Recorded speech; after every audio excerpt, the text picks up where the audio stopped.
Boa noite.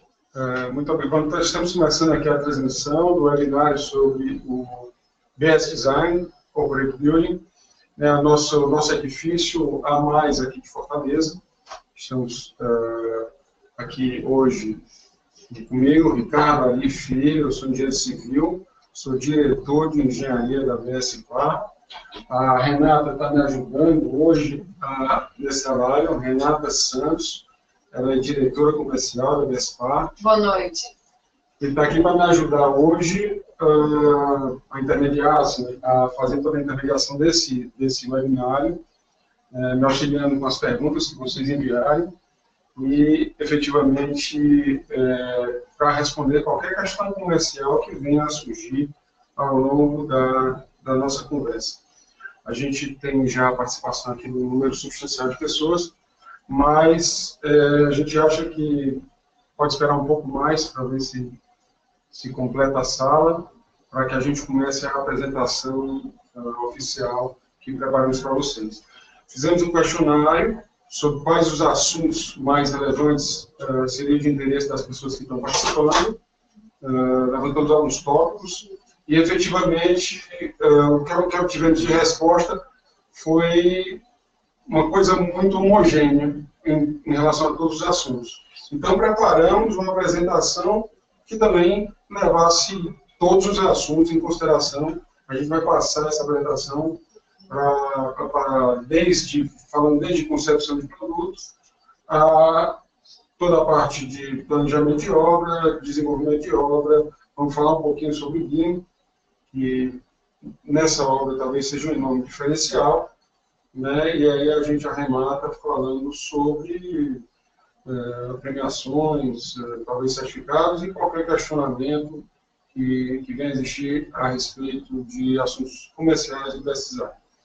Né? Então, Renata... Vocês ficam, assim, boa noite, né? Mais uma vez, agradecer a presença de vocês. É uma satisfação da gente, como o BSPA, como um todo, mostrar um pouco mais do BS Design para vocês, dessa grande obra que está sendo construída aqui em Fortaleza. Realmente é um ícone no marco arquitetônico e de desenvolvimento de produto. É uma obra que a gente lançou em setembro de 2014 e a gente vai entregar em março de 2019. O Ricardo vai se aprofundar um pouco mais nos detalhes técnicos em relação a ele. Mas, falando um pouco, eu sei que a sala está bem heterogênea, com muita gente do Brasil todo. E aqui em Fortaleza, a gente escolheu um terreno de 10 mil metros quadrados, numa área muito valorizada, muito comercial de Fortaleza. E estamos erguendo um grande edifício comercial, com mall, um mix de produto, numa área bem valorizada, numa localização estratégica. Então, para entender, conhecer um pouco de vocês, fiquem abertos para fazerem perguntas, questionamentos, interagir com a gente. E queria saber um pouco de vocês, de onde vocês vêm, o Matheus Mota, que está por aqui, a Roberta Lima, o Vitor, a Kílvia. Se vocês quiserem já se pronunciar e fazer alguma pergunta ou dar um oi para a gente fica grato. Bom, e rapidamente falando um pouquinho sobre o desafio de fazer esse prédio, é um prédio extremamente arrojado, onde de fato a gente tem que enaltecer a coragem do empreendedor, no caso do nosso presidente, do Roberto, de toda a companhia. A gente lançou um empreendimento em 2014, numa época de muita incerteza, e mesmo assim acreditando no Brasil, acreditando no trabalho, da gente, né, no potencial do nosso povo, a gente fez o lançamento do empreendimento e foi um sucesso de venda, não tem como dizer que não foi um enorme sucesso, uma enorme aceitação de produto, uma assertividade muito grande, porque ele tem muitos diferenciais. Né? Hoje a gente vai detalhar bastante sobre as questões dos diferenciais de projeto, vamos falar de fato o que compõe ele, inclusive as certificações LEED e certificação A Mais, são duas certificações que a gente tem no edifício, e vocês vão entender o grande desafio que nós temos em mãos. Claro que muito ainda precisa ser feito, hoje a gente já caminhou bastante na obra, mas ainda tem 17 meses de obra. Né? Até agora a obra está com o seu prazo absolutamente cumprido. A gente tem a obra com o andamento dela, a gente tem o programa físico financeiro também completamente acertado, né? Então, a gente vai tentar passar para vocês agora. Acho que já está, não sei se está no ponto de começar, né? Tá. Silvia, o som está melhor? Você falou aqui que o som não estava tão bom. Deixa se melhorou um pouco mais. Ah, ok. Vi aqui sua resposta que já está melhor, né? Tá ótimo. Vamos começar, Ricardo? Vamos lá, vamos começar a apresentação. Né? A gente preparou uma apresentação, como eu disse, uma apresentação com todos os temas da... E aí eu peço desculpa para vocês, antes de mais nada, Renatinho, e agradecendo a paciência de todos que estão participando do nosso webinário. Nós não somos palestrantes profissionais, né? Nós somos profissionais de engenharia, e aqui vamos tentar conduzir isso aqui da melhor forma possível. Né? Portanto, fiquem à vontade para, ao longo da apresentação, vocês enviarem perguntas. Não vamos esperar terminar. À medida que vocês tiverem perguntas, vocês podem efetivamente iniciar as perguntas que a gente vai tentando responder de acordo com os assuntos que foram passando. Tá ótimo. Só colocar aqui a atualização.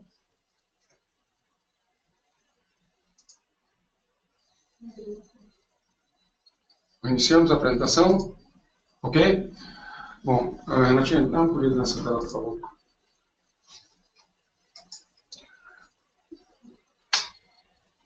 Bom, vamos falar um pouquinho de concepção de projeto. Né? O projeto é um projeto da BSPA, Incorporações e Construções, que foi capitaneado a arquitetura pelo arquiteto Daniel Arruda, e uma enorme equipe de consultores e projetistas que nos ajudaram a desenvolver. Como vocês podem ver, foram 50 equipes no total, equipes multidisciplinares no Brasil inteiro. A gente tem gente do Oiapoque ao Chuí participando no desenvolvimento desse projeto. E para nos ajudar na compatibilização, nós contratamos uma empresa de São Paulo, acostumada a trabalhar em grandes projetos, que, sem sombra de dúvida, fez um grande trabalho aqui no Best Design e reuniu toda essa equipe no que se refere a pré-projetos, a projetos executivos, e eles continuam ajudando a gente no desenvolvimento da obra em si.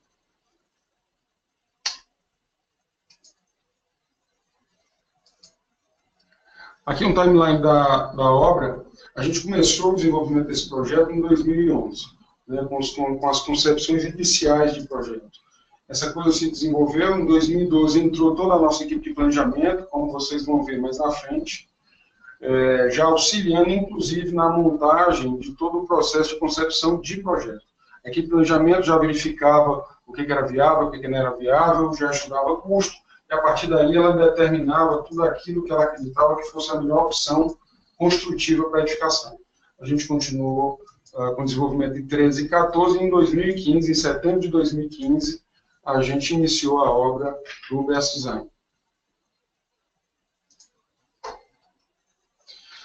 Aqui, nesse slide, talvez seja um dos mais importantes da apresentação de hoje, principalmente para arquitetos.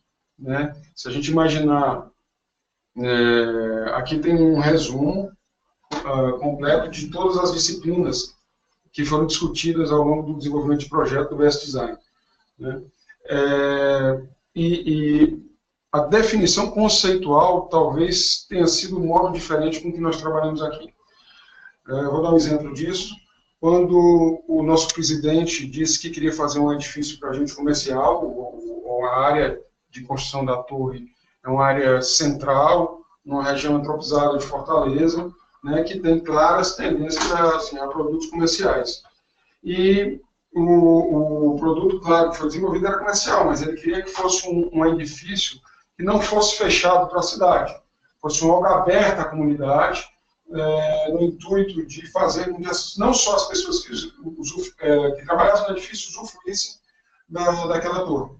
Então, o conceito do edifício ponte, ele partiu desses preceitos. Né? A gente não poderia colocar uma massa maciça no meio do terreno, porque isso ia ficar muito esquisito, então a gente resolveu fazer duas torres em concreto, interligadas por lajes pontes, no qual toda a área embaixo dessa estrutura fosse uma praça aberta para a comunidade, uma praça de uso público-privado, ou seja, uma gentileza urbana. A partir desse conceito, né, o arquiteto começou a trabalhar no desenvolvimento de projeto, e assim a gente seguiu com a concepção do Best Design. Assim foi para todas as disciplinas. A gente passava setor por setor da empresa, para entender qual era a necessidade do cliente, do usuário. Então, os preceitos, todas as disciplinas eram monitoradas, eram acompanhadas. Por exemplo, eu vou dar um exemplo, a questão da fluidez. A gente sabia que estava metendo um prédio num local de tráfego muito intenso, que tem muitos veículos, né, uma área muito conturbada. Então, a gente precisava trazer para o prédio muita fluidez, facilidade de entradas e saídas de veículos, de pessoas. Então, o arquiteto recebeu esse feedback, né, todos os consultores de movimentação interna da edificação, de desenvolvedores de estacionamento, toda a parte de automação para entrada e saída de pessoas, controle de entrada e saída de portarias, isso tudo, todos esses projetistas receberam feedback e já desenvolveram o prédio entendendo como é que ele ia funcionar, né? A mesma coisa a questão de segurança, né? Toda a segurança patrimonial, a segurança das pessoas que vão utilizar a praça, né? A parte de monitoramento disso tudo, a entrada e saída da edificação. Um exemplo disso é o nosso subsolo, o primeiro subsolo que a gente tem um pé direito de 5,40 metros, que vai facilitar toda a carga e descarga que vai acontecer no subsolo, desobstruindo assim as vias de entorno da edificação. E assim foi o pensamento nos elevadores.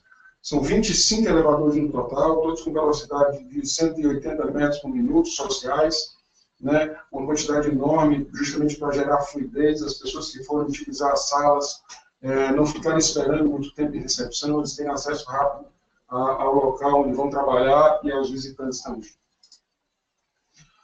A composição técnica do empreendimento, o BSDAI tem 5 subsolos, são 1.527 vagas, a sua grande maioria com 2,50 metros de largura. Isso facilita muito a fluidez, a entrada e saída de veículos, a forma de estacionar, a rapidez com que se estaciona e que se sai também das vagas. Como eu disse, são 25 elevadores, aqui com uma novidade. Todos os elevadores sociais, ou seja, 16 elevadores, tem o sistema CAS, que é o Sistema de Regeneração de Energia, ou seja, ele gera até 40% da energia que ele consome, e velocidade de 180 metros por minuto.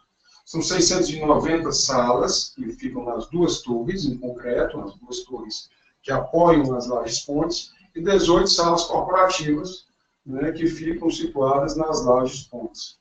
Um mall no térreo, com 4.200 metros quadrados de ABL, o edifício tem pré-certificação LEED Core Shell, todos os vidros com tratamento anti-UV, as fachadas com ACM autolimpante, é o primeiro edifício do Brasil a utilizar 100% da fachada com ACM autolimpante. Helipontos, são 2 helipontos, nas 2 torres tem helipontos, né, com sala VIP em uma delas, e o sistema de reaproveitamento de águas de condensação de ar-condicionado. Aí, um slide rápido, só para vocês poderem se situar a localização do BSDAI, para quem não é de Fortaleza, Avenida Desembargador Moreira, quase esquina com o Santos Dumont, é uma área extremamente densa, uma área adensada, que tem um perfil absolutamente comercial. Talvez o centro financeiro de Fortaleza fique aqui. Então, esse slide é importante para vocês entenderem aqui, as questões comerciais são claras, mas para as questões técnicas, a gente tinha que desenvolver uma enorme logística de chegada e saída de materiais, mas na frente, quando a gente fala da obra, nós vamos voltar a esse tema, mas foram diversas noites aqui, desenvolvendo estudos para entender como funcionaria a chegada de material, saída de material da obra ao longo da construção, para gerar o mínimo de impacto possível em todo. E aí os projetos começaram a se desenvolver, levando em consideração enormes cuidados, com padronização de representação, carimbos, a setorização dos projetos, a nomenclatura de pranchas. Para vocês terem ideia, são aproximadamente 4.500 pranchas que são manuseadas diariamente na obra. Se a gente não tivesse zelo e cuidado para identificar rapidamente essas pranchas, ia ser um caos completo cada vez que a gente precisasse tirar dúvida em qualquer uma dessas pranchas. partir do desenvolvimento do projeto, claro, existiam relatórios de compatibilização, nós utilizamos sistemas de compatibilização de projetos, de comunicação com os projetistas, à medida que um projeto era modificado, isso era disparado para todos os demais projetistas que tomavam conhecimento da modificação e a interferência com a disciplina a qual ele estava desenvolvendo o projeto. Então, essa comunicação foi uma comunicação difícil, densa, e que durou, aí, como vocês viram, aproximadamente 3 anos. Aqui, um diferencial de projeto. Isso, de fato, essa comunicação é importante para os projetistas, para os arquitetos que aqui estamos discutindo, né? Porque, com o projeto de instrução, a gente definiu o uso de cada uma das áreas do edifício. A gente tem, basicamente, 4 operações acontecendo na edificação. A gente tem a operação de garagem, subsolos, uma empresa deve gerir toda essa parte de parking. A gente tem a operação do mall, a operação das salas e a operação dos andares corporativos. São 4 operações que, pelo projeto de instruções, já fica muito bem definido qual é a área de interseção de cada uma delas,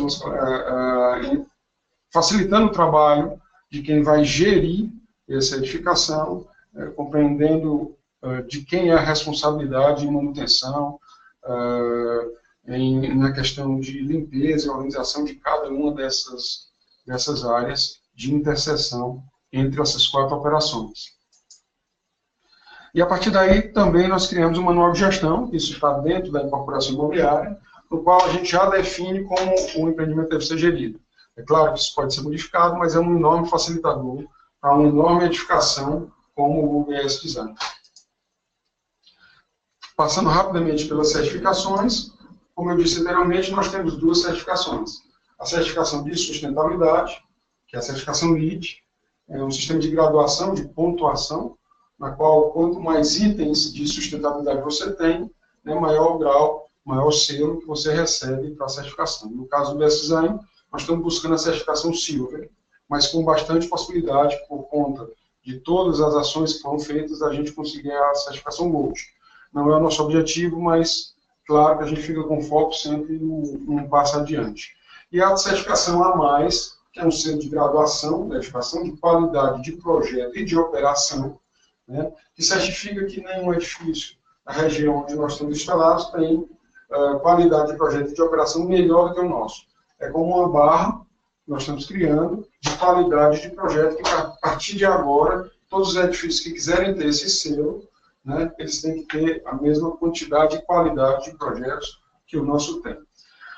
Relevante informar que esse selo também é importante comercialmente. O selo A+, que é o selo AAA, tem agência que chama AAA, né, Renata? E tem agência que chama A+.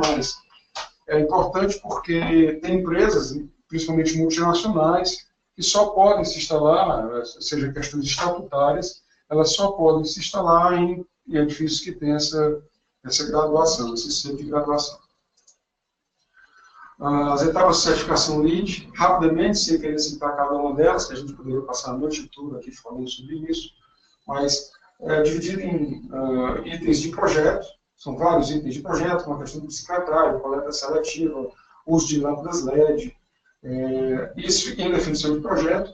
Existe a etapa de canteiro, onde a obra tem que respeitar uma série de ações sustentáveis, como questão de reaproveitamento de água, lava-rodas, lava-bicas e assim muitos outros, né?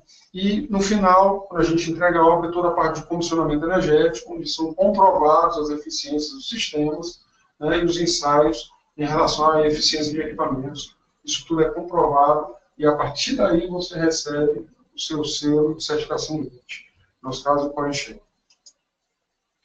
Um fato muito relevante, muito importante em relação ao selo LEED, eu acho que isso é um fator econômico muito importante para a região. A gente mora numa região, infelizmente, muito pobre do país, a gente vive numa região muito pobre, a gente tem que prestigiar a atividade econômica da região. E o selo LEED exige da gente que 70% do valor da curva ABC de insumo seja consumido num raio de até 800 km do site da obra, né? Então, obriga que a gente fomente, de fato, fornecedores locais, fomente a indústria local e que vai buscar na região os insumos necessários para a execução da obra.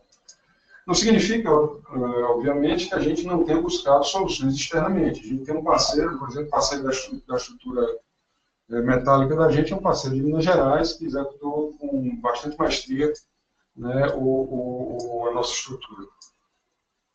Aqui, de novo, falando um pouco da chancela, mais que é aquilo que eu já falei anteriormente, né? É uma chancela de alta graduação de qualidade e da edificação. Né? Iniciando a parte de planejamento e reuniões iniciais, a gente tem, como eu disse, em 2012 a gente começou a trabalhar, montamos uma equipe de 7 profissionais, utilizamos a ferramenta BIM desde o início do projeto, né, para a parte de planejamento. E aqui, talvez, um fato bastante relevante desse projeto é que a gente usa o BIM no planejamento e execução de obra, não apenas utilizando o Clash Detection, ou que aquilo seria uma vantagem básica da análise em BIM do projeto. A gente realmente desenvolve o BIM quase em todas as suas especificações ou possibilidades. Né? Tiveram vários encontros de compatibilização de projetistas, discussões técnicas com especialistas, e criamos, a partir daí, um calendário anual, uma agenda com todos os projetistas do Brasil inteiro. Era gente de fora, então eles precisavam ter ideia de quando viriam a Fortaleza para discutir com a gente cada um dos projetos, e essa agenda, de fato, teve que ser uma agenda anualizada, e disparamos essa agenda, e a partir daí a gente continuou com o desenvolvimento do planejamento, sempre passando muitas informações relevantes no que se referia à conceituação de projeto. Né? Tinha muita coisa de projeto que era discutida, mas quando a gente levava para a reunião de planejamento, a gente via que era inviável, não teria condição de fazer, por questões técnicas ou operacionais, né? Ou que seria desnecessário, eventualmente, por conta do padrão do edifício, a gente já descartava ou aceitava essas opções. A primeira coisa que a gente começou a discutir quando pensou em fazer a obra foi o organograma operacional para o staff de gestão de obra. Aqui, rapidamente, nós não vamos nos ater nisso, mas vamos falar brevemente que ele se dividiu em algumas etapas. A primeira e a segunda etapa foram as etapas iniciais, a gente tinha o staffzinho mais básico, né? O Rafael Gomes é o nosso engenheiro, ele está aqui com a gente hoje, para nos dar algum suporte que seja necessário.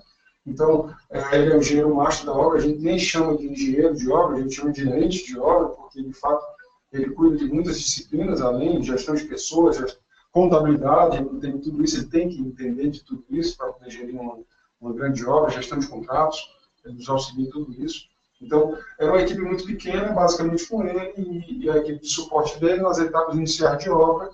Aí depois a coisa vai ficando mais complexa, mais etapas são somadas a processo consultivo, e a gente hoje está nessa etapa 3. Uma etapa que a gente tem 2 engenheiros de operação, a gente tem engenheiro de estrutura metálica, específico de estrutura metálica, para nos ajudar em toda a parte de monitoramento, execução, vistorias.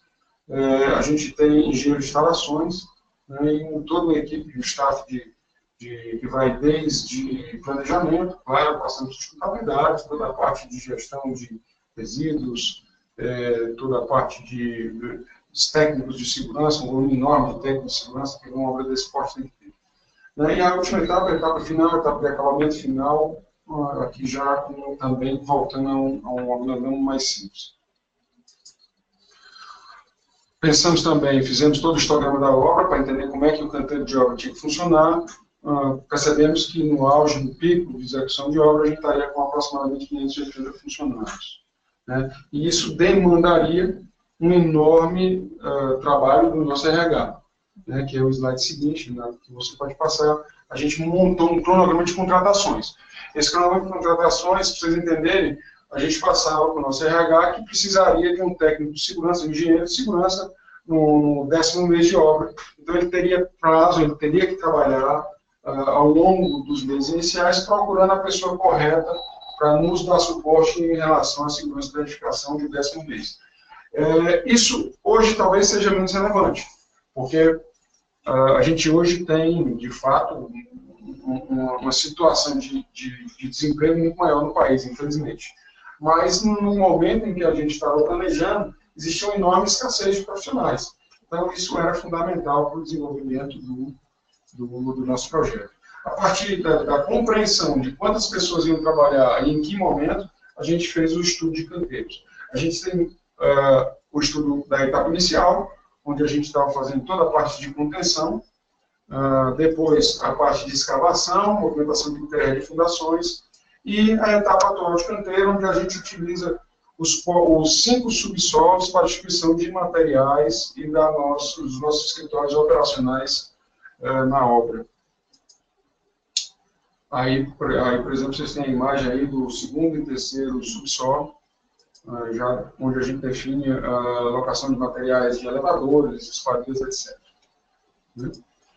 Para o planejamento, a gente se utiliza de conceitos Lean, construção enxuta, sistemas de ordem da produção, corrente crítica, todos esses conceitos modernos de desenvolvimento, de planejamento de obra. O que vocês estão vendo aí é um resumo do nosso cronograma de longo prazo, com etapas sucessivas de execução, tudo que tem sequenciado, pode ser visto aí de forma breve, claro, muito abreviada, que não dá para mostrar na tela.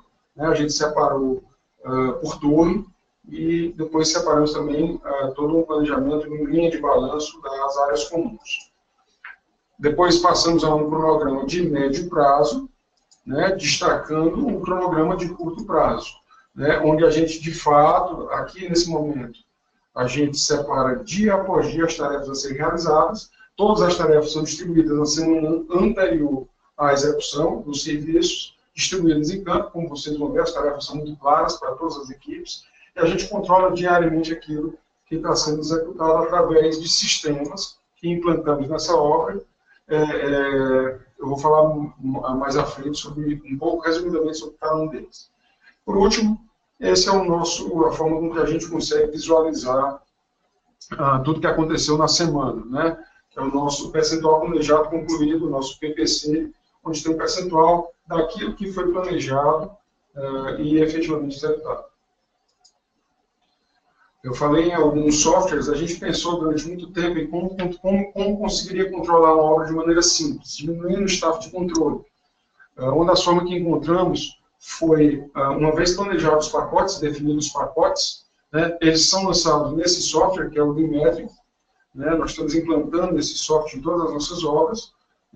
O Limetric ele ajuda a gente a distribuir no sistema todos os pacotes em todas as equipes. Depois, em um outro software, a gente consegue fazer a medição e aferição do serviço, que é o Chris Quality. A gente vai lá e afere se a qualidade necessária e todos os critérios para a conclusão do serviço de fato foram observados. E uma vez observado, a gente tem um playtest, que é o gerador da nossa folha de pagamento. Para vocês terem uma ideia, no início do serviço, no mês de início dos pacotes, os funcionários recebem um contra-cheque, com a previsão de tudo aquilo que ele pode produzir e que ele deve produzir ao longo do mês, que é isso que está à esquerda do vídeo.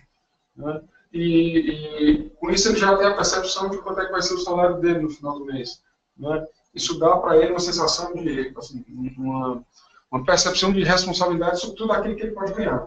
O mais bacana foi a integração desses 3 sistemas, do Limetric, do QuizQuality e do Paytest, que uma vez a qualidade aferida, já gera relatórios de não conformidade ou de conformidade, uma vez conforme já é gerada a folha de pagamento direto no sistema. E é um enorme facilitador, porque isso eram 3 etapas que eram realizadas por equipes absolutamente distintas. Hoje a gente tem um facilitador, através da integração desses 3 softwares, a gente tem um enorme facilitador de operação.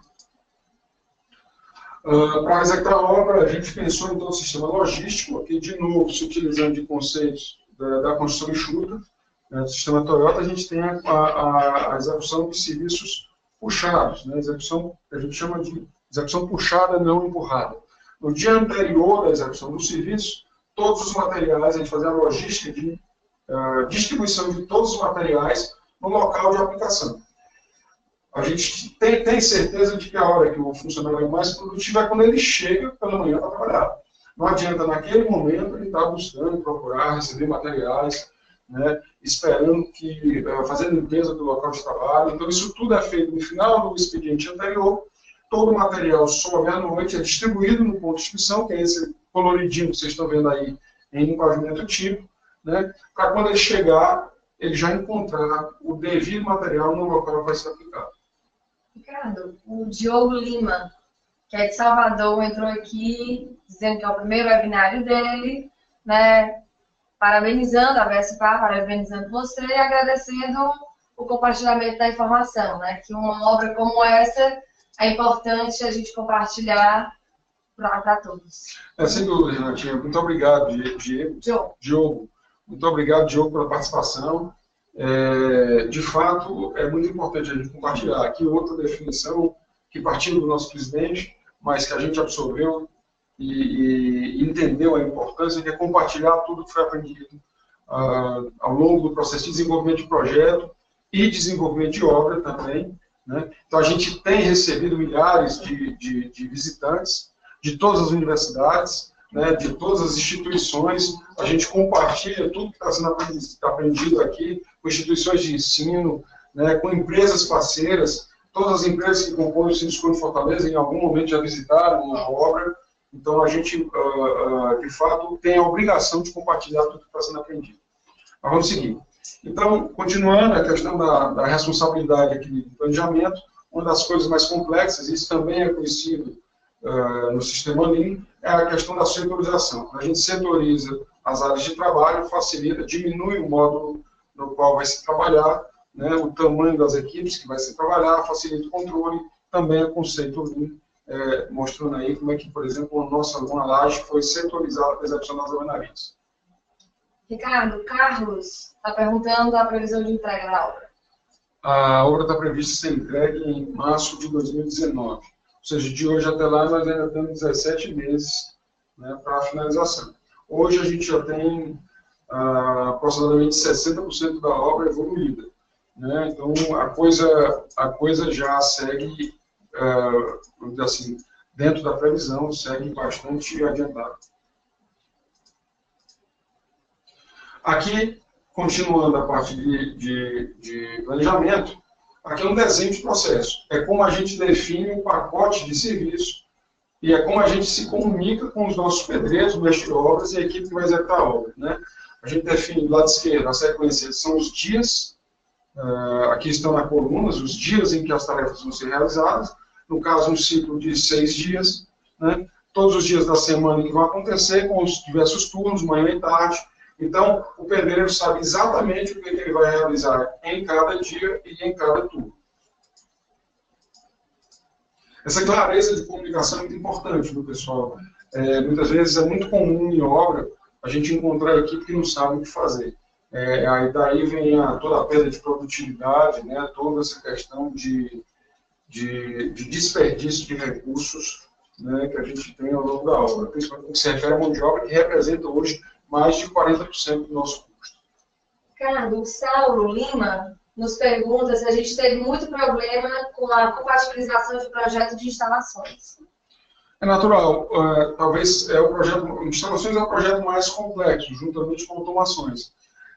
Normalmente é um projeto que gera um maior número de incompatibilidades. O que facilitou muito o nosso trabalho, nesse caso, foi a utilização do BIM. Né? Então, a gente modulava e conseguia enxergar de forma muito clara, construindo na tela do computador, né, toda a edificação. A gente conseguia ver todas as incompatibilidades de projetos e instalações. Principalmente no que se refere à estrutura metálica. A estrutura metálica ela prevê um processo anterior à chegada à obra, que é o processo de fabricação da estrutura. Então, tudo é fabricado fora. E todos os markups, todas as frações de instalações têm que ser feitas na indústria, nunca na obra. Eu não posso cortar nenhuma peça metálica na obra.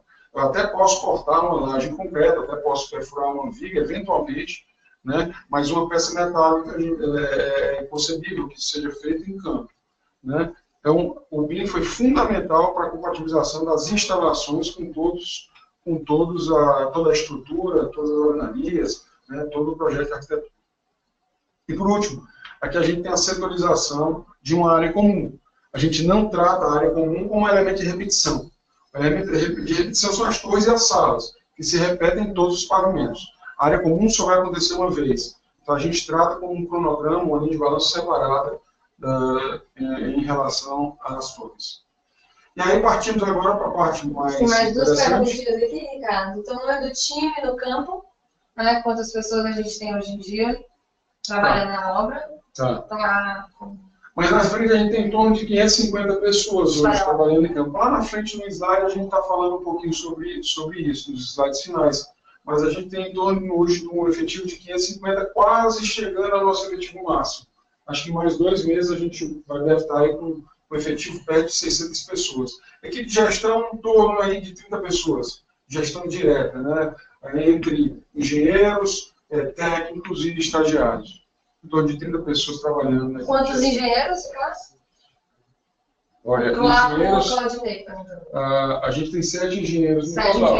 Entre engenheiros civis, né? Entre engenheiros instaladores, ou seja, instalação elétrica, engenheiros elétricos, engenheiro de segurança, né? Engenheiro mecânico, né? Também participando da equipe como um todo. Assim, são 7 engenheiros total. Pela grandeza dessa obra, vocês compartilharam com as universidades? Pergunta. Sem dúvida, sem dúvida, né? Inclusive, mais na frente a gente também vai falar sobre isso, né? A gente recebeu talvez o maior prêmio da gente no Best Design até agora, que foi um prêmio que justamente foi concedido por conta de uma iniciativa junto à Universidade Federal do Ceará, que foi a criação de uma cadeira dentro da obra. Né? A gente criou uma disciplina na faculdade, né? Era uma cadeira opcional na Universidade Federal, e os alunos eles vinham para campo e tinham aula com todas as pessoas que participavam efetivamente da obra. Né? Tinham aulas com o Rafael, o engenheiro-chefe da obra, tinha aula com o arquiteto, projetista da obra, com o pessoal que fez o cálculo estrutural, no caso Marcelo Silveira, com o Calixto, que fez o cálculo da estrutura metálica. Então, eles podiam vivenciar o dia a dia da obra em campo. Tinham aula em campo e tinham aula na Faculdade Federal. Isso foi premiado, mais na frente eu vou falar sobre o prêmio. Daí a gente já começa falando sobre a obra. Uma imagem do estágio atual da obra, né? E o efetivo total, como eu disse, 557 pessoas hoje trabalham no Best Design. Alguns números da obra: tem um volume de escavação de 190 mil metros cúbicos, 13.600 carradas, né, de areia foram retiradas de lá, uma área total construída de 72 mil metros quadrados, 32 mil metros cúbicos de concreto, 3.264 toneladas de aço. A estrutura metálica das pontes, exclusivamente, tem aí 1.049 toneladas, mas isso está um pouco equivocado, é 1.350 toneladas o total. Uma área de revestimento de 42 mil metros quadrados, uma área de revestimento de granito de 18 mil e de escorilha de 20 mil metros quadrados. A escavação se dividiu em 2 fases. A primeira fase durou 15 dias. Como eu disse, por questões logísticas, operacionais, a gente não podia fazer uma movimentação de dia, então a gente trabalhou de noite. Foi todo planejado para ser trabalhado à noite, a escavação. A gente trabalhou de 20 horas às 6 da manhã, né? Com 2 escavadeiras e 26 caminhões basculantes. A gente tirou uma carrada de areia a cada 3,7 minutos, um total de 30 mil metros cúbicos em 15 dias de operação. Essa fase, ela durou até, ela na verdade foi executada até a altura de primeiro subsolo, onde a gente iria partir com a nossa parede de contenção, né? E a segunda fase de execução da escavação foi, uma vez a contenção feita, a gente iniciou a segunda fase, que foi uma fase mais duradoura, porque o volume era muito maior, mas a gente continuou trabalhando com as 2 escavadeiras, aumentou o número de basculantes e tiramos uma carrada de areia a cada 3,2 minutos. Né? Aqui, 160 mil metros cúbicos durante 66 dias úteis. Claro que não foi um trabalho fácil, mas foi um trabalho que nós conseguimos, de fato, gerar aquilo que era pensado, né, no planejamento, que era gerar o mínimo de impacto possível, esse volume enorme de caminhões gerando interferência no trânsito local. Né? A gente procurou um bota-fora racional, que facilitasse o nosso trabalho, e a partir daí finalizamos o nosso trabalho de escavação. Ricardo, tem 2 perguntas aqui relacionadas a isso. Uma é sobre a segurança do trabalho, se existe uma política especial para uma obra desse porte. E a outra é como está sendo tratado o lixo, o reaproveitamento e reciclagem dos materiais. Pergunta do Claudinei e do Carlos. Existe uma política própria, claro. Segurança é um dos pontos mais relevantes numa obra dessa, pelo volume de pessoas aqui trabalhando e pelo cuidado que a gente tem que ter com o nosso colaborador, é claro, né? Então, a gente tenta, a nossa equipe é muito grande, hoje a gente tem um engenheiro de segurança, tem 4 técnicos de segurança espalhados em todo o canteiro de obra, fora estagiários de segurança. Um plano especial de segurança, sim, é feito para cada momento, né? Por exemplo, a escavação, a gente tinha técnicos de segurança fazendo toda essa parte de acompanhamento da movimentação dos caminhões ao longo dos percursos. Todo o percurso era monitorado pelos nossos técnicos, desde o canteiro de obra até o local de bota fora. Durante o processo de escavação, efetivamente em campo, claro que a gente tinha técnicos em campo, aí o zelo na utilização dos materiais. Por exemplo, eu vou dar um exemplo que eu acho muito relevante aqui, quando a gente foi fazer toda a parte de contenção com a parede diafragma. A gente utilizou equipamentos que são diafragmadoras, que é um equipamento de difícil manuseio, difícil operação, mas a gente exigiu que cada um dos operadores tivesse pelo menos 5 anos de experiência de operação. Então, são esses cuidados que a gente tem a nível de segurança que, de fato, a gente precisa ter. Em relação ao tratamento de resíduos, sim, a gente tem um trabalho de coleta diferenciada de materiais. E, não entendi, Rafael, você pode participar? 70% do resíduo da nossa obra é aproveitado na própria obra ou em alguma solução que seja reaproveitada. Então, o Rafael está me auxiliando aqui, dizendo que 70% dos resíduos eles são efetivamente reaproveitados na própria obra.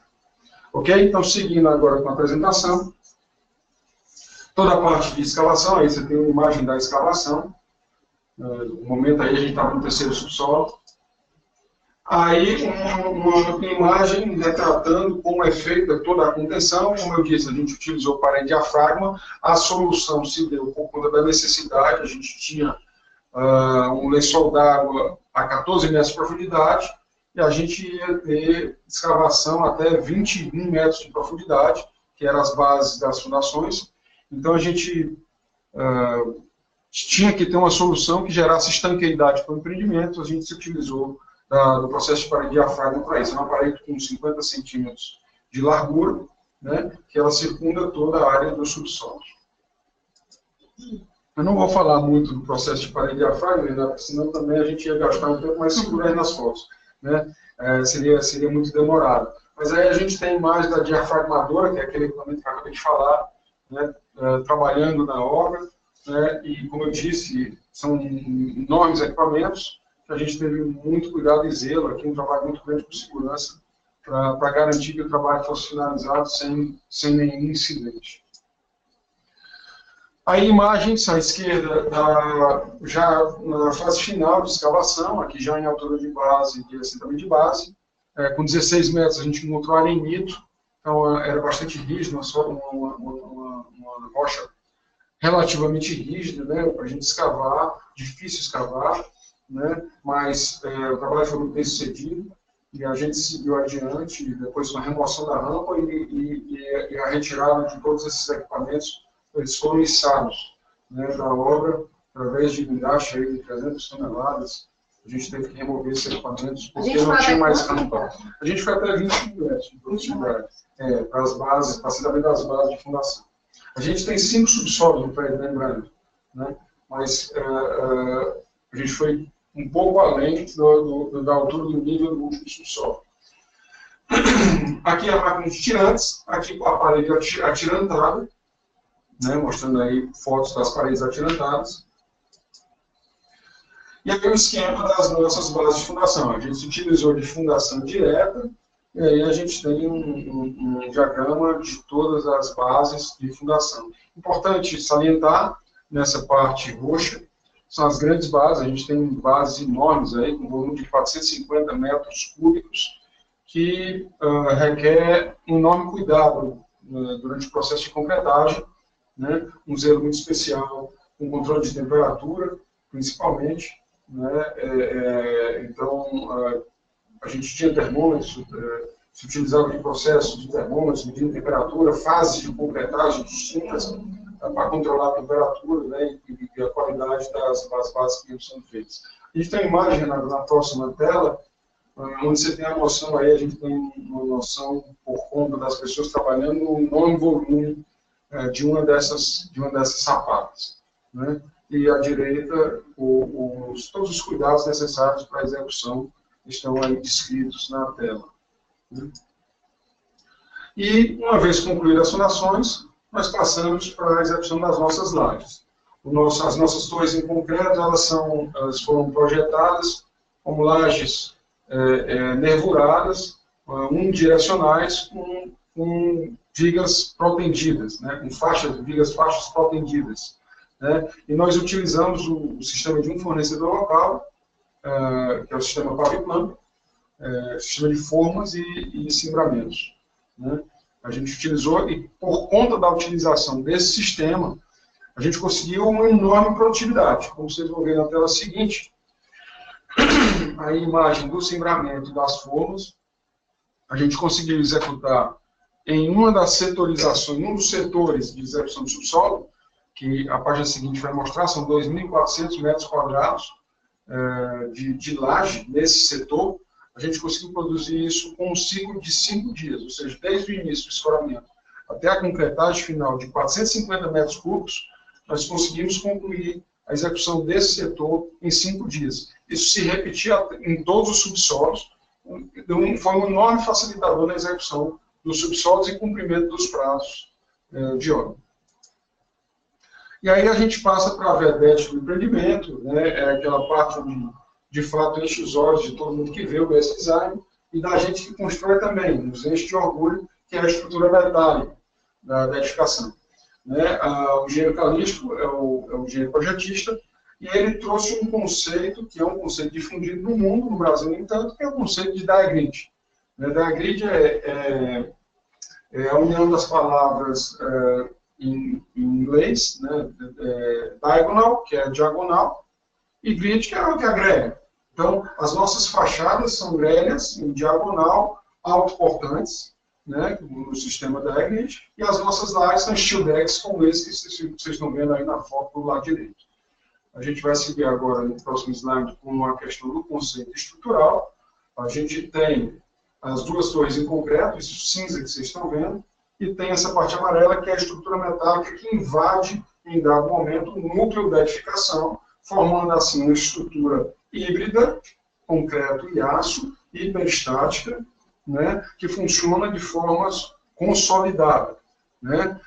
Inicialmente, o projeto previa um funcionamento diferencial da estrutura metálica e estrutura em concreto, mas os esforços gerados, de fato, não satisfizeram a nossa necessidade, ou seja, aquilo que a gente acreditava como melhor solução, os deslocamentos por conta de ação de forças de vento e ações de dilatação térmica eram muito altos. A gente resolveu partir para uma solução consolidada, que é essa, a solução final, né? Como vocês estão vendo aí também, gráficos de tensão, isso tudo foi exaustivamente estudado até se encontrar a melhor solução. A solução metálica não foi a primeira solução pensada para a obra, não. A gente pensou em fazer essa estrutura inteiramente em concreto, mas percebemos que, para vencer um enorme vão de 34 metros entre as duas torres, a viga seria uma super viga, enorme, muito robusta, e que iria achatar muito a edificação. Esteticamente não ia ficar elegante como ficou a solução metálica. E conseguimos depois, com os parceiros, encontrar uma solução que equacionasse o custo da estrutura metálica a um custo muito próximo da execução em concreto. Por isso, a solução metálica foi a solução adotada. O que vocês veem agora é todo o estudo de movimentação de gruas, né, na edificação. Tudo isso, claro, foi previamente pensado. O dimensionamento das gruas foi pensado para a montagem da estrutura metálica, nunca para a movimentação dos restantes materiais. Os restantes materiais foram consequência, né, daquilo que foi estudado para a movimentação de montagem da metálica. É aquilo que se chama de plano de rigging, né, que é pensar como se vai executar a estrutura metálica, né? Aqui envolveu modificações em todas as disciplinas, né?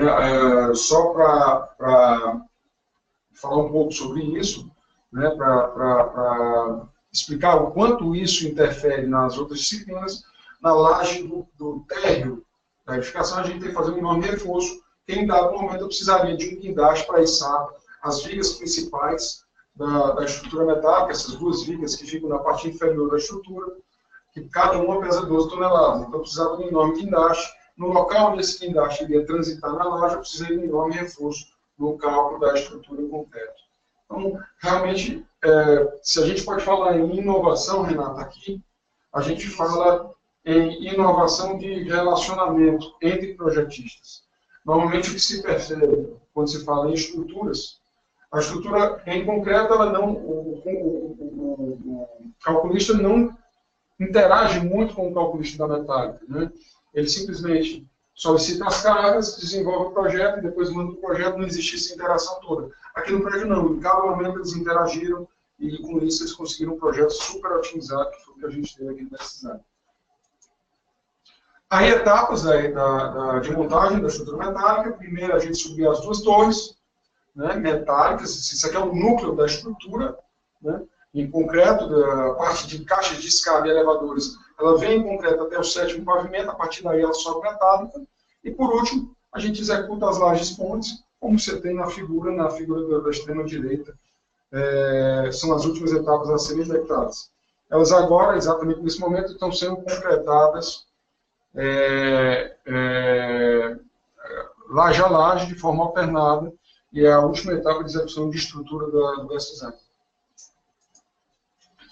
Aqui vocês têm uma imagem de como é denso, né, a ferragem no local de transição da estrutura em concreto para a estrutura metálica. Esse é o último pavimento de estrutura em concreto, né? Essa é a ferragem de fretamento da estrutura e ela, de fato, complicadíssima de ser executada. O próximo slide, talvez a gente já veja a primeira viga, a viga de transição, essa enorme viga que vocês estão vendo aí, de 34 metros de comprimento, que a montagem também dela foi complicadíssima de ser executada. Para vocês terem ideia, os cuidados de montagem, a gente tinha duas torres distantes de 34 metros uma da outra, e a tolerância era de, no máximo, 6 milímetros, né, durante o processo de montagem. Até o horário de montagem tinha que ser controlado, por conta da possibilidade de dilatação térmica das peças. Então, nessa enorme viga aí, é onde está basicamente a grande carga de toda a estrutura das lajes pontes. Mais imagens, né? A treliça de maior carga, como vocês estão vendo, a questão da viga de transição, esse aí foi o processo de montagem da primeira laje. E as torres já partiam, né, como pode ser visto. E, por último, é o trabalho de proteção contra incêndio. É importante ressaltar que o nosso projeto não foi aprovado simplesmente no Corpo de Bombeiro, ou nas normas do Corpo de Bombeiro do Estado do Ceará. A gente ultrapassou, na verdade, todos os preceitos de segurança local. A gente aprovou nosso projeto dentro das normas. Nosso projeto poderia ser aprovado dentro das normas norte-americanas de proteção contra incêndio. E aí o que vocês estão vendo é a proteção passiva da estrutura de aço, né, sendo realizada. Que existem duas formas de fazer essa proteção. Nas lajes convencionais a gente utilizou a espuma. E na próxima foto, com essa foto, vocês vão ver a pintura intumescente que a gente utilizou naquilo que vai ficar exposto, na estrutura de aço que vai ficar exposta e não tem recobrimento por esquadrias. Aí uma imagem da laje, do steel deck, né, e com foco no detalhe dos stud bolts, né, que são os instrumentos de travamento da laje em concreto no steel deck. Aqui detalhamos nessa foto, isso aqui também foi desenvolvido pela equipe de obra, e é muito importante para quem está escutando a obra entender, principalmente arquitetos, né? Na setorização dos pavimentos, nos possibilitou trabalhar de forma independente, pavimento por pavimento, da execução da fachada.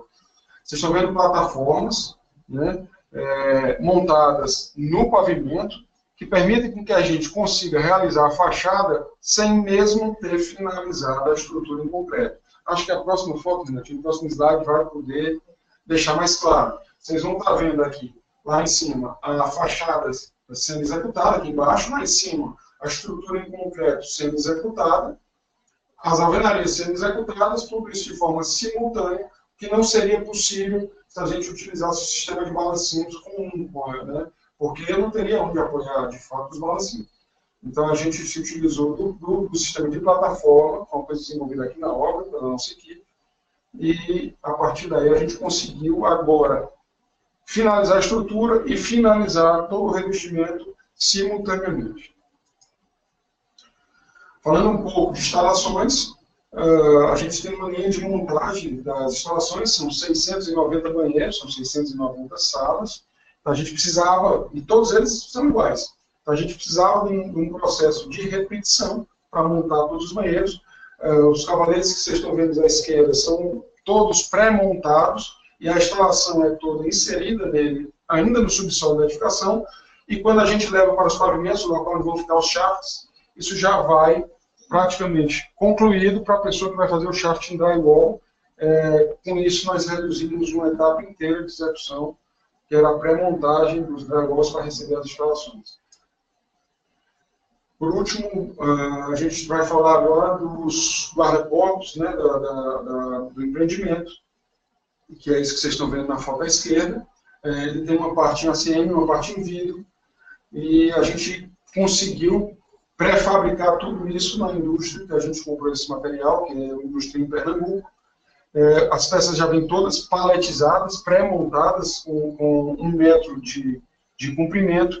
Ao todo, são 6.000 metros lineares de guarda-corpo. A enorme dificuldade que a gente teria de montar peça a peça, se o processo não fosse pré-industrializado. Para vocês terem noção, a gente deveria, em planejamento, utilizar 25 pessoas na montagem dos guarda-corpos, e a gente vai utilizar, para fazer toda a edificação, utilizando apenas 4 pessoas, né? Porque vem tudo pré-industrializado. Na foto à direita, a gente vê detalhe do acabamento dele, chegando na varanda, e na foto inferior à direita, a gente vê o detalhe do forro, onde a gente também já faz o pré-recebimento do forro de gesso, já isso tudo pré-estudado também na peça pré-industrializada.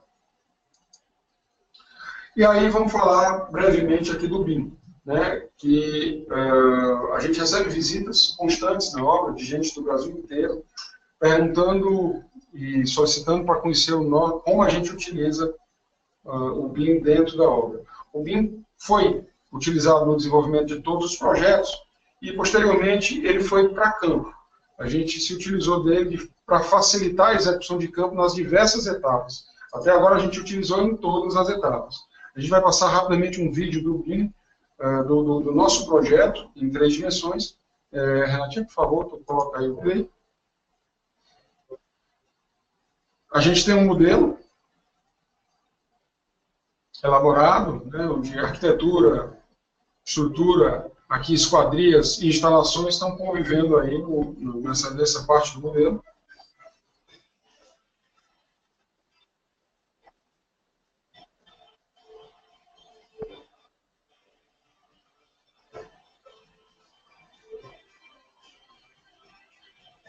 A gente aqui consegue visualizar todas as áreas internas, né, funcionamento dos sistemas. Esse andar é um andar corporativo, que tem a laje corporativa. A gente consegue visualizar também as instalações, como se comportam em relação à estrutura metálica. Nesse momento da filmagem, a gente ainda tinha algumas incompatibilidades, que depois foram retiradas, né? Mas aqui mostra como a gente consegue enxergar tudo isso no momento da modelagem.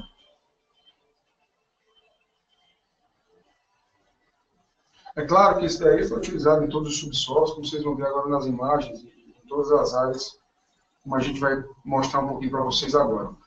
Uma vez isso modelado, inicialmente a gente se utilizou de um aplicativo chamado o BIM Viewer, da Lux, que ele nos possibilita utilizar isso em campo. Né? A gente consegue visualizar todo o modelo em tablet, a gente leva, carrega, faz o download do projeto. Inicialmente a gente precisa de rede para isso, faz o download do projeto, e uma vez ele já nos tablets, não é necessário ser feito mais o download, mais em tempo real. A gente tem o modelo já no nosso tablet, como a gente vai ver na foto seguinte. Aqui a gente tem um operador ao lado esquerdo, com o tablet em campo, visualizando tudo aqui em 3D. Ele ainda na obra consegue visualizar tudo aquilo, como vai ficar pronto em 3D. E no lado direito, nosso planejamento tirando quantitativo. E um ponto extremamente importante, que é fazendo todo o as-built da obra já no modelo BIM. A enorme facilidade que isso pode promover para quem vai operar o edifício no pós-obra, ela é incalculável. Né? A pessoa vai ter a noção exata de onde passa todos os sistemas, de tudo, de como realmente foi executado, porque o BIM está sendo alimentado para e passo à execução de obra. No momento da escavação, onde a gente definiu as rampas de descida dos veículos, e como a rampa ia se movimentar ao longo da execução da escavação. Depois, todo o levantamento de cubagens, níveis, né? O nosso BIM conseguia ler todo o levantamento topográfico, ele lia a topografia, então ele já trazia para cá, a gente já tinha noção de volume, né? Para facilitar o cálculo de veículos, quantidade de veículos que entrar e sair na edificação. Aqui uma parte muito importante, porque como a gente trabalhou com fundação direta, a gente tinha reaterros de sapatas, e no caso a gente precisava entender o que a gente precisava deixar de volume de areia para não ser escavado e depois a gente trazer essa areia de volta para fazer esse reaterro. A gente fez isso tudo utilizando o modelo. Aqui naquele fretamento que eu falei, daquela enorme viga de transição, o lado esquerdo é o modelo e o lado direito é aquilo que foi executado. Né? Então a gente conseguia enxergar as enormes dificuldades que teríamos na montagem da ferragem dessa viga, já tentando aí minimizar o processo de montagem. E a gente tem a ancoragem, aqui o estudo da ancoragem das peças da vela na frente das nossas torres. Tem velas, né, são peças arqueadas, e a estrutura metálica é ancorada no concreto. O concreto, como eu disse anteriormente, ele tem faixas com cabos de proteção. Imaginar que a gente poderia romper um cabo de proteção com um insert desse, poderia gerar um enorme medo da gente no que se refere à segurança, porque o rompimento de um cabo desse pode gerar acidentes graves. Então, tudo isso foi estudado. O posicionamento de cada cabo era entendido já pelo nosso modelo, e nós podemos posicionar em todos os inserts sem causar nenhum transtorno ao longo do processo de ancoragem da estrutura metálica. A gente utilizou o BIM também, já esse bem recente. Como eu disse anteriormente, a gente tem toda uma movimentação de caminhão no nosso subsolo. O nosso subsolo ele é capaz de receber a movimentação de caminhões VUC para carga e descarga. Né? Então, para entender a altura que a instalação ia ficando ao longo do processo de execução, a gente utilizou o modelo e rodamos caminhões em todas as áreas do subsolo para ver se tinha algum tipo de interferência. Né? Foi outro uso do BIM. Né? Esse daí já bem recente, a gente fez isso no mês passado, né? Para entender como se comportaria. Aqui, entendendo o comportamento das pedras de vidro, esquadrias, tirar todo o quantitativo de esquadria, todas as disciplinas do projeto, né, interagindo no nosso modelo.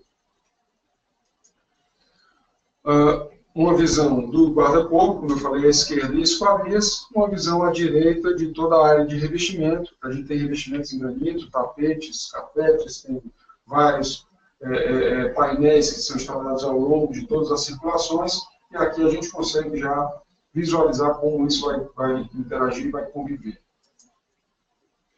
Por último, é importante a gente falar, eu já falei anteriormente, Renata, mas isso foi uma coisa que nos gerou bastante orgulho. Deixa eu te dizer, a pergunta, quem fez foi o Dr. Beto, que está participando também com a gente. Ah, ótimo. Ele fez a pergunta das universidades. Das universidades, pois é. Então, eu vou falar um pouquinho antes de falar desse prêmio.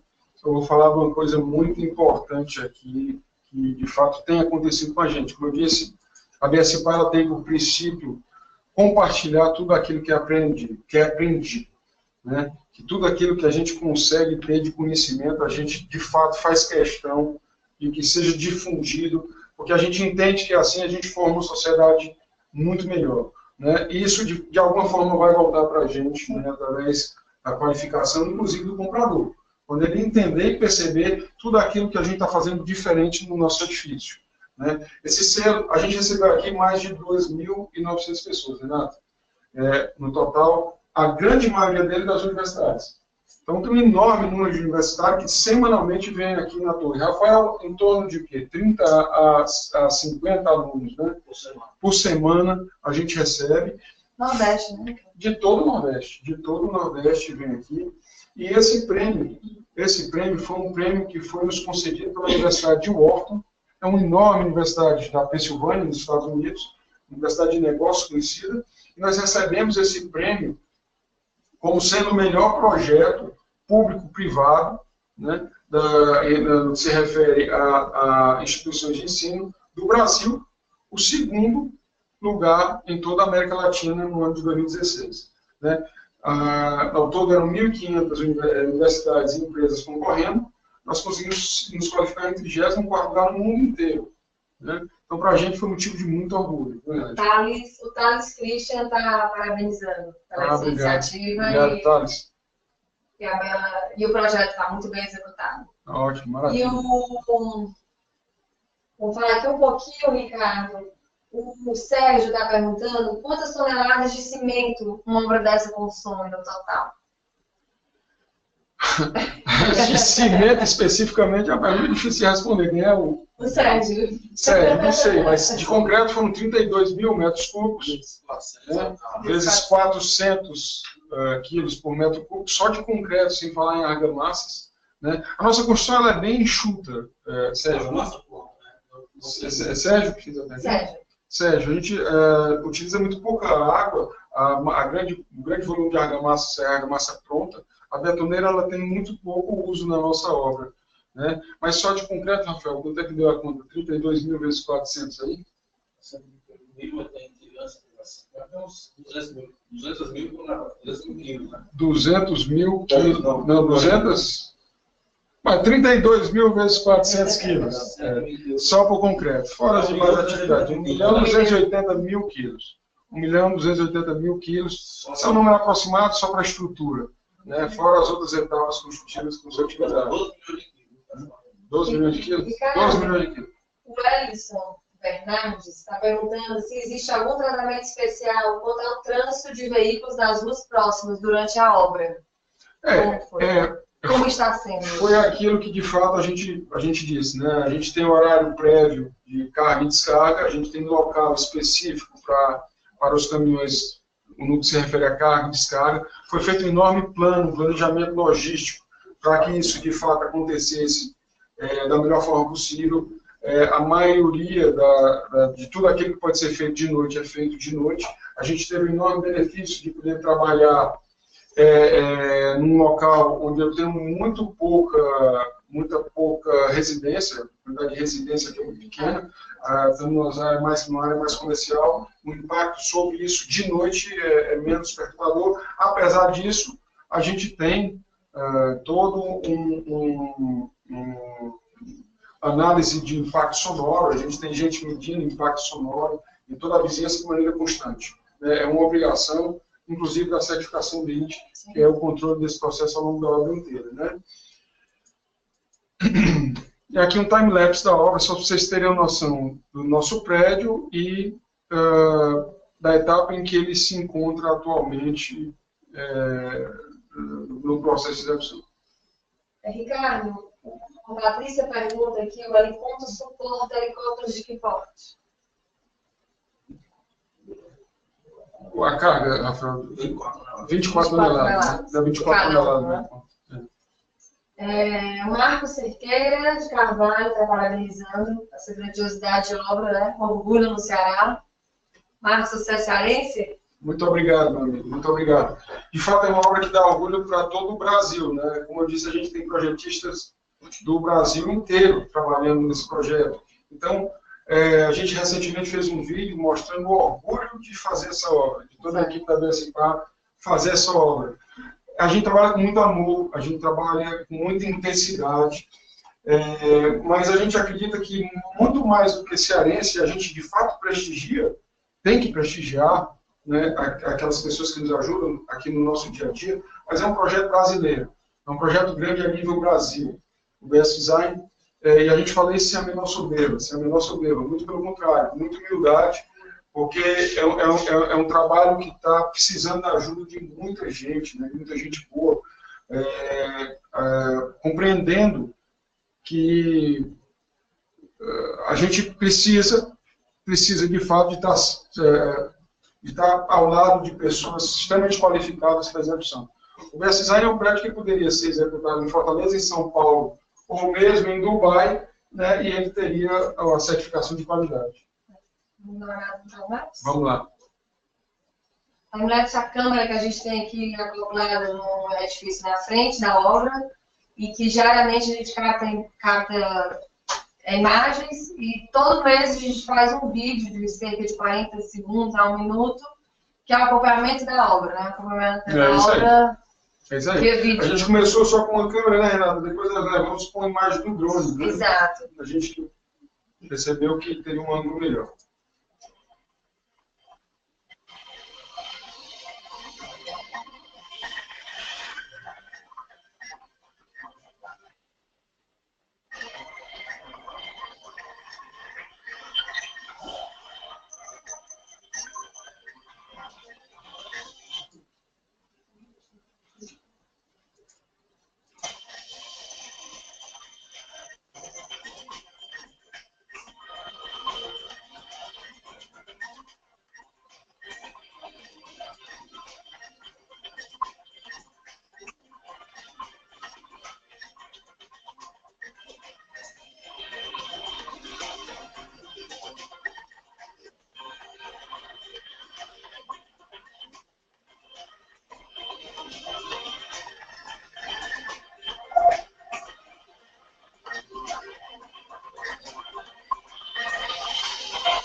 Bom, aqui alguns números, rapidamente, como eu disse, a gente evoluiu a obra fisicamente, a gente tem 48% executado, quando a gente parte para a execução financeira, o financeiro da obra, o volume já é bem maior do que esse, que existe antecipação de serviço, já está perto de 60%.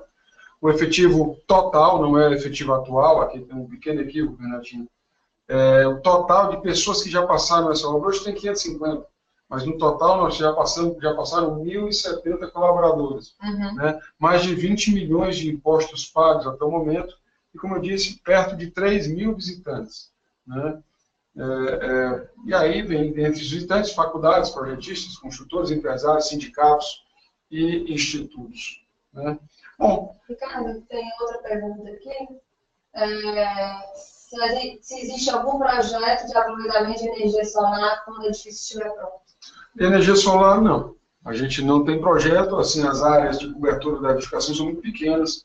A gente percebeu que não seria absolutamente nada eficiente. Né? Se a gente tivesse, o espaço teria que ser bem maior para a estrutura solar. A gente poderia usar a fachada, né? Porque a área de fachada é muito grande, mas ainda é um sistema muito caro, né, para a gente aqui no Brasil, na verdade, para a maioria dos locais do mundo.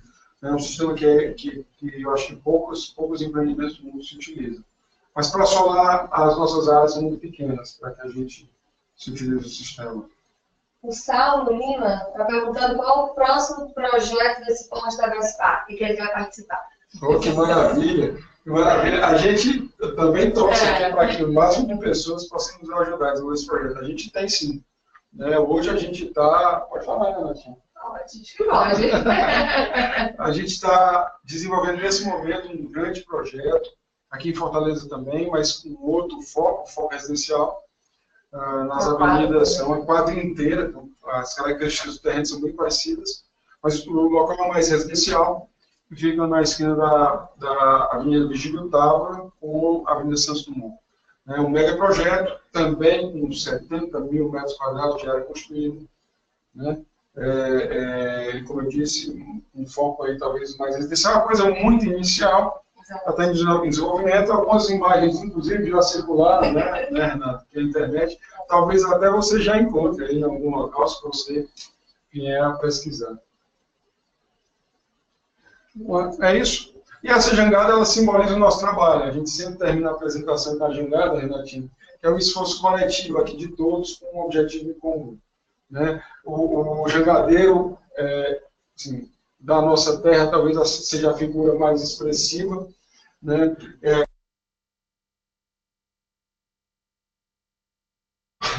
E que, eventualmente, a gente usa essa figura para simbolizar o trabalho da gente da BSPA em relação ao design e a todos os nossos empreendimentos. Eu queria agradecer. A gente pode colocar, né, Renata? Vou colocar. O áudio vai ficar ruim, né? É um vídeo que a gente tem, são 2 minutos, é bem curto, é mais conceitual. Esse empreendimento, como o Ricardo falou no início, ele agrega não só essa questão visual, de gentileza urbana, de tecnologia, de sustentabilidade. Esse vídeo que a gente vai tentar passar agora, se não der certo, depois vocês assistem no bsdesign.com.br. É um vídeo bacana, completo, e que traz todos esses atributos que o prédio como um todo ele leva. Ok. Bom, vamos tentar passar o vídeo, mas antecipadamente eu agradeço enormemente, em nome da BSPA, em nome de toda a nossa equipe, né, a participação de todos vocês. Foi muito importante, foi a primeira vez que a gente fez isso, desculpe alguma falha que eventualmente tenha acontecido. Né?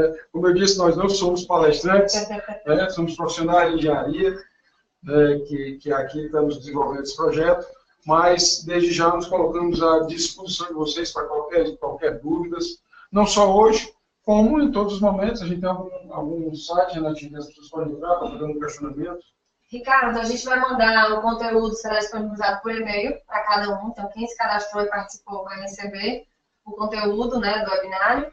E ao mesmo tempo a gente tem o chat do nosso site, bspa.com.br, que as pessoas podem também estar em contato conosco e tirar dúvida, conversar, sugerir. Né? No YouTube também a gente tem o canal BSPA, através das redes sociais, do Facebook, do Instagram, Grupo BSPA. Então nos acompanhem, que estão sempre postando novidades em relação a todos os nossos empreendimentos. Bom, é isso aí, Renatinha. Vamos passar o vídeo? Vamos.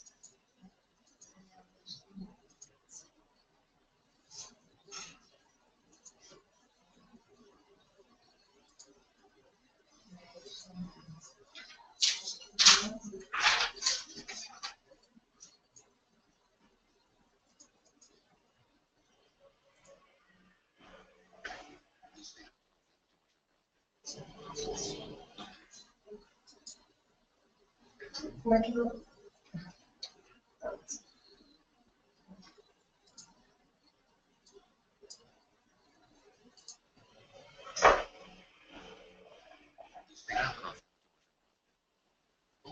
Localização exclusiva.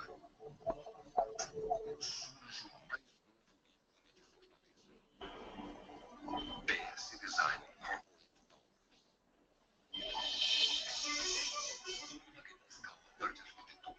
Que traz a mais alta graduação de qualidade do mercado imobiliário mundial. Construímos uma grande praça de convívio público-privado. O BS Design vem ampliar o conceito de gentileza urbana. Um edifício que tenha pressa.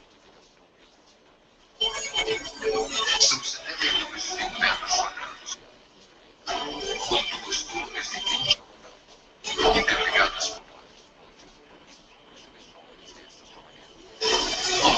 por serão 50 filamentos comerciais, 18 lojas corporativas,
Bom, ok, pessoal. Com isso a gente finaliza a nossa apresentação, agradecendo a vocês a paciência, né? Esperamos que possamos ter sido elucidativos naquilo que é a curiosidade de vocês em relação ao projeto. E como disse anteriormente, né, a gente está aqui à disposição de vocês para qualquer pergunta, não só hoje, mas se vocês utilizarem os meios de comunicação com a Bespar, a gente fica à disposição para responder o que for necessário para vocês, quando vocês desejarem. Com certeza. Boa noite a todos. Boa noite.